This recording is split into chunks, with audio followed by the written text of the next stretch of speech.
रात गहराती जा रही थी और ठंडी हवाओं में सिहरन पैदा हो रही थी। कॉलेज की ट्रिप पर निकले हमारा ग्रुप दिल्ली यूनिवर्सिटी के कुछ उत्साही स्टूडेंट्स मनाली की ओर जा रहा था, लेकिन रास्ते में हमारी बस खराब हो गई। ड्राइवर ने कोशिश की, लेकिन रात के अंधेरे में कुछ नहीं बन पाया।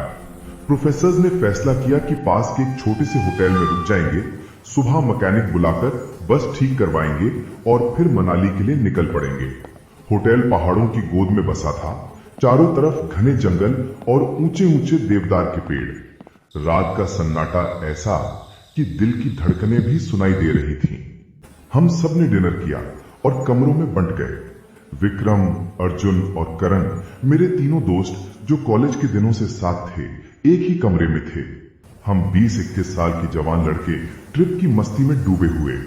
कमरे की खिड़की से हमें जंगल के बीचों बीच एक चमकती हुई झील दिखाई दी।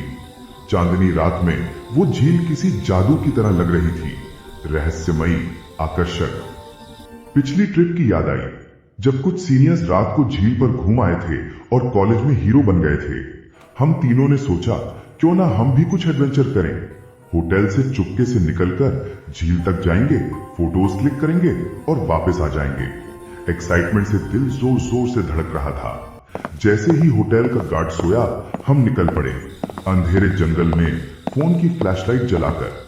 झील होटल से ज्यादा दूर नहीं लग रही थी, लेकिन रास्ता जैसे अंतहीन हो गया। आधा घंटा हो चुका था। पत्तियों की सरसराहट, दूर कहीं जानवरों की आवाजें। ठंड से शरीर कांप रहा था। फोन में सिग्नल गायब। अब डर लगने लगा। यार, वापस चलें, करण ने कहा। उसकी आवाज में घबराहट साफ थी। हम मुड़े, लेकिन रास्ता भूल चुके थे। फ्लैशलाइट की रोशनी में आगे बढ़ते रहे। विक्रम और अर्जुन थोड़ा आगे थे, मैं, करण पीछे। अचानक पीछे मुड़कर देखा तो अर्जुन गायब था। तभी झाड़ियों से भागने की आवाज आई, जैसे कोई तेजी से दौड़ रहा हो। दिल बैठ गया। अर्जुन, हम चिल्लाए, लेकिन जवाब नहीं। हम उस आवाज का पीछा करने लगे, डरते हुए, लेकिन दोस्त को अकेला नहीं छोड़ सकते थे। जंगल गहरा होता जा रहा था, पेड़ों की छाया में अंधेरा और घना। कुछ मिनट बाद आवाज बंद हो गई। अर्जुन कहीं नहीं। हमारी सांसें तेज, दिल की धड़कनें कान में गूंज रही थी। तभी जमीन खोदने की आवाज आई, खुदाई की, जैसे कोई गड्ढा बना रहा हो। धीरे धीरे हम उस तरफ बढ़े। झाड़ियों के पीछे से झांक कर देखा तो अर्जुन ही था। वो जमीन खोद रहा था, पागलों की तरह। हमने पुकारा, अर्जुन क्या कर रहा है? वो मुड़ा। उसकी आंखें पूरी तरह काली, जैसे किसी ने अंदर से निकाल ली हो। कोई सफेदी नहीं, सिर्फ कालापन। विक्रम उसके पास गया, कंधे पर हाथ रखा। क्या हुआ यार? लेकिन अर्जुन चीखा, एक भयानक चीख, और विक्रम को ऐसे धक्का दिया कि वो दूर जाकर गिर पड़ा। अर्जुन में कोई अलौकिक ताकत आ गई थी। मैं भागकर विक्रम के पास पहुंचा, लेकिन अर्जुन को दौरे पड़ने लगे। वो कांपता हुआ बेहोश हो गया। हमने उसे होश में लाने की कोशिश की। जैसे ही अर्जुन की आंखें खुली, वो विक्रम की तरफ देखकर चिल्लाने लगा, डरावनी चीखें, जैसे कोई आत्मा बोल रही हो। विक्रम सर झुकाए बैठा था। अचानक उसने सर उठाया तो उसकी आंखें भी काली। इससे पहले हम कुछ समझ पाते, विक्रम उठा और जंगल की गहराई में भागने लगा। हमने पीछा किया। फ्लैशलाइट में देखा वो एक खंडहर की तरफ जा रहा था।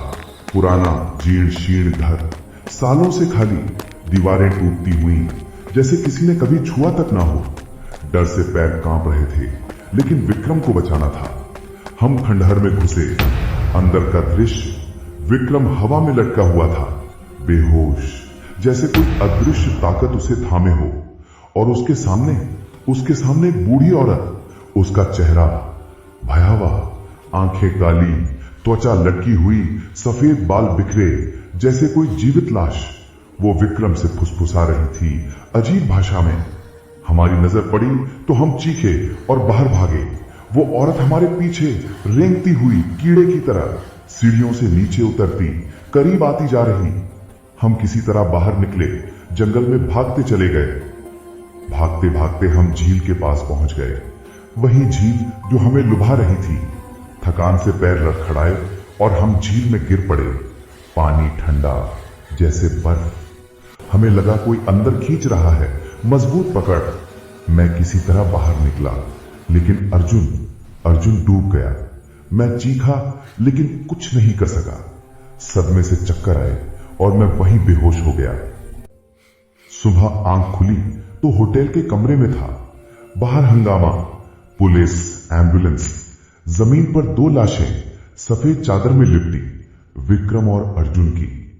पुलिस ने इसे हादसा या मर्डर कहा, लेकिन लोकल्स ने बताया कई साल पहले उस जंगल में एक बूढ़ी औरत रहती थी, अकेली, शांत। लेकिन गांव वालों ने उसकी जमीन हड़पने के लिए उसके साथ जुल्म किया, मार दिया और झील में फेंक दिया। तब से उसकी आत्मा भटकती है बदला लेने को। रात में कोई झील की तरफ नहीं जाता। काश हमें पता होता तो आज विक्रम और अर्जुन जिंदा होते। दोस्तों, ये कहानी सिर्फ एक चेतावनी है। एडवेंचर अच्छा है, लेकिन अंधेरे में मत भटकना।